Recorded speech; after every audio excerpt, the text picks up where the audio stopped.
Welcome to Friday. Now, because it's Thanksgiving weekend, they premiered the movies early so that they could cash in on people who are visiting family for Thanksgiving. The main popular hitter this week is Disney's movie Tangled. That's based on the Rapunzel tale, and it is in true 3D, of course. As usual, I'm referring back to Rotten Tomatoes.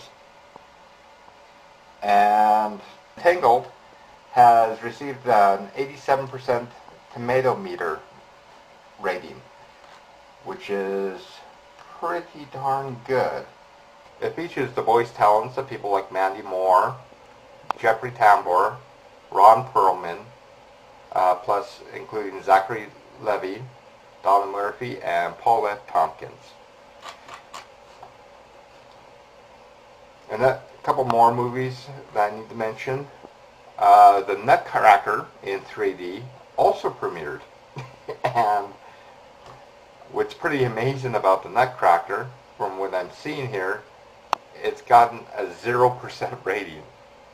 I have never seen that happen at Rotten Tomatoes before.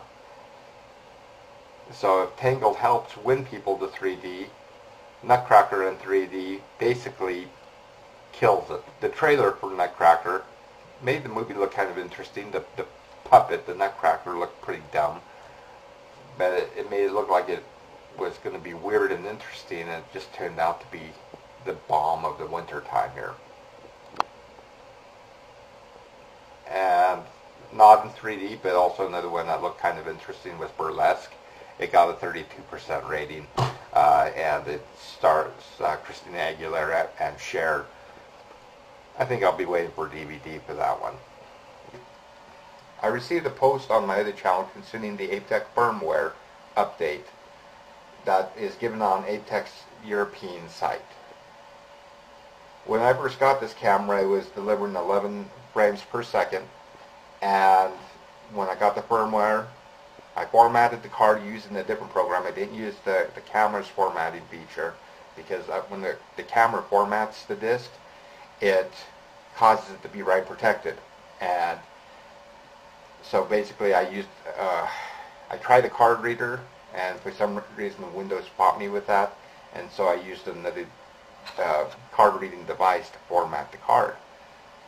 I put the firmware upgrade on that and followed the instructions to the letter that they included in the README file of the upgrade, and my camera now gets anywhere between 25 to 30 frames per second, and the video I think actually looks pretty good.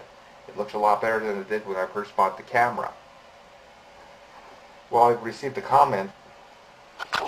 Basically it says that the firmware breaks the camera, and it's possible. I'm not saying that it's not. I mean, it could be the formatting of the card.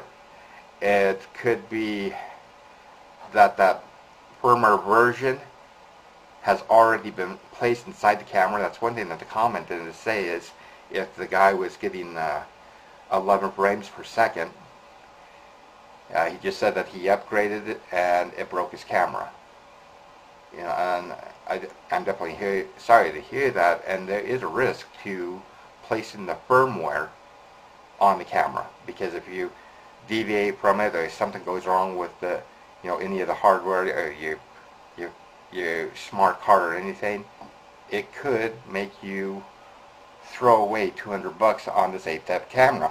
When you do upgrade the firmware, do understand that the risk is there, and if you're willing to take the risk, which it's definitely worth it for the kind of camera that you'll get in return. Everybody have a good night.